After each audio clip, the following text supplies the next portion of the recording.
saya sure kalaulah orang tua yang uzur tak payah awak mai.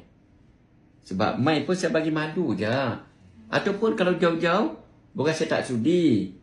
Kesian, mai jauh-jauh kan. Order makan aja. Sebab saya ni, orang kata pemudah cara aja, juru huluk.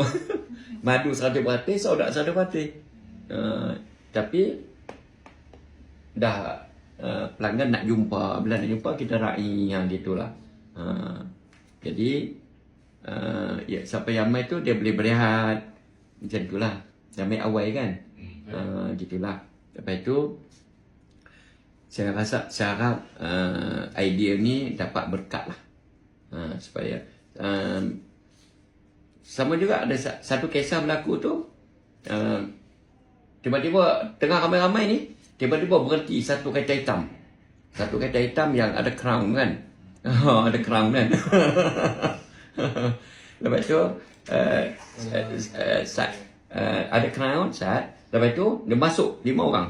Masuk 5 orang, satu orang juru cakap kata, ni Datuk Seri ni, Datuk Seri ni, Datuk Seri ni. Kan? Pada satu orang juru cakap tu kata, Ustaz, siapa tanya lah tuan, minta nombor giliran. Saya nak ketik lekat di sini kan. Dia kata, kami tak ambil nombor giliran Ustaz. Kami nak cepat ni, kami nak cepat. Sebab ada meeting dengan menteri. Datuk Seri apa semua kan. Lepas tu, saya kata minta maaf. Saya ikut nombor. Kan? Boleh Ustaz, sat je. Sat pun tak boleh. Sebab nanti orang kecil hati orang lain kan. Tiba-tiba bunyi satu suara. Kau tak pada dia madu Ustaz Kau sombong Ustaz Allah. Kau sombong Ustaz. Tak padan dia madu. Kena seketui saya. Allah. Tak apalah. Nak marah pun tak apa.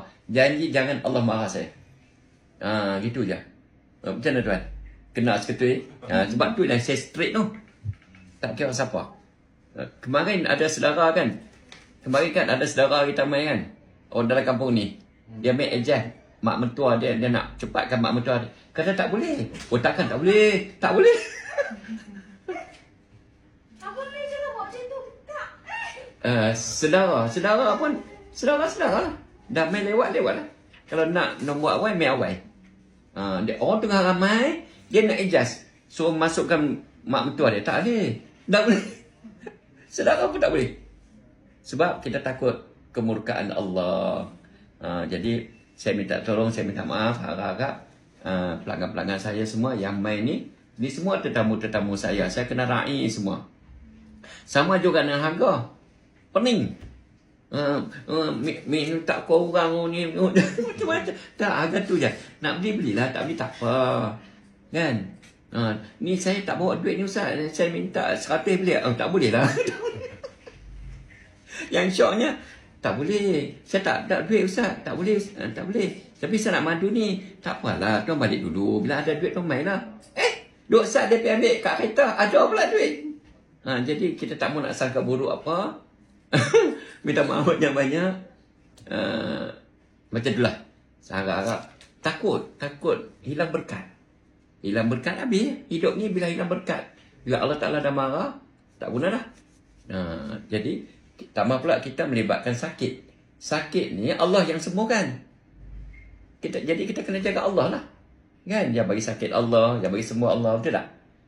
Jadi saya minta maaf banyak. Kalau ada salah dan silap. Malulah kami ni baru belajar berniaga ni.